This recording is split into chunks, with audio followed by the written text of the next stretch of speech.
1 мамыр Қазақстан халықтарының бірлігі күні. Қазақстан халықтарының бірлігі күні Қазақстанда жыл сайын тойланатын мереке. Мереке 1996 жылдан бастап тойланады. 1995 жылдың 18 қазанында Қазақстан президенті жарлығы бойынша 1 мамыр Қазақстан халықтарының бірлігі күні деп жарияланды. Бірлік болмай тірлік болмас деген атам қазақ. Берекені көздеген ел мерекелі тірлік жасаудан жалықпаған. Сондықтан да Қазақстан халқы 1 мамыр ынтымақ пен бірлік күнін тойлайды. Береке бастауы бірлік, ел іші тату тірлік қағидасын ұстанған ел үшін бұл мерекенің орны ерекше. Жыл сайын атаулы мерекеге Қазақстан аумағында тұрып жатқан 130-дан астам ұлт пен ұлыс өкілдері киелі шаңырақта тату тәтті, береке мен бірлікте, бейбітшілік пен ынтымақта өмір сүріп жатқандығын тойлайды. 1 мамыр Қазақстан халықтарының бірлігі күні 1995 жылдың наурызында дүние жүзіне үлгі болып отырған ұлтаралық татулық пен тұрақтылықтың феномені Қазақстан халықтар ассамблеясы құрылды.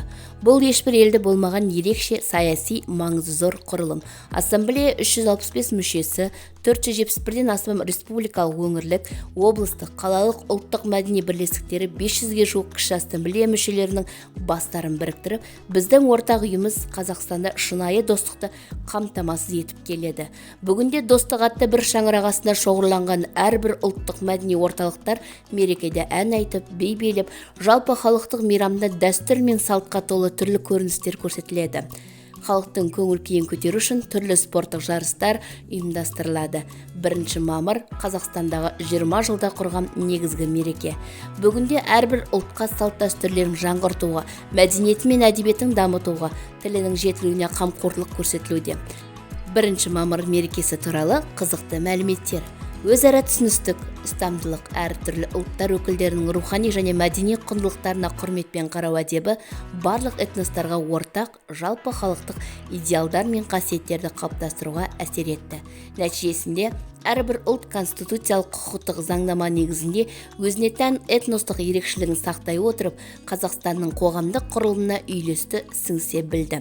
Қазақстанның саяси жүйесінде маңызды тұтқа болып табылатын ассамблея бүгінгі таңда барлық этностардың мүддесін ортақ қазақстандық мүддеге айналдыруды, ұлттық ерекшеліктеріне қарамастан барлық азаматтардың құқығы мен еркіндігін сақтауды қамтамасыз ететін қоғамдық институт ретінде толығымен қалыптасты. Қазақстанда тұратын барлық ұлттар мен этностар қалыптастырған ел бірлігі мен тұрақтылықты сақтауға бағытталған қазіргі мол тәжірибе этносаралық проблемаларды шешудің әлемдік тәжірибесіне енуде. Қазақстанның бірлігі күні барлық балабақшалардан бастап мектеп, университеттерде, колледждер мен жекеменшіктегі кәсіпорындар мен мемлекеттік ұйымдарда айтарлықтай атап өтіледі. Мақсаты Қазақстан халқының бірлігін нығайту, жастарды достық пен ынтымақтастыққа өмір сүруге тәрбиелеу. Қазақстан халқының бірлігі күні татулық пен ынтымақтың көрінісін көрсететін мейрам. Бұл күні қазақ елінде өмір сүріп жатқан барлық ұлт пен ұлыс достығын арттырып, отанға деген сүйіспеншілігін паш етуі керек. Бір шаңырақтың астындағы халқымыздың достығы мен өзара түсіністігі одан әрі жалғасып, еліміздегі ұлтаралық татулық әрдайым берік болып, қашанда ынтымақ, бірлік мәңгі жасай берсін. Бірлігіміз жарасып, еліміз тыныш болып, бейбіт өмірде күн кешейік. 1 мамыр мейрамы құтты болсын. Ақпарат пайдалы болса, арнама тіркеліп, лайк басып, пікір қалдырып, достарыңызбен бөлісуді ұмытпаңыз.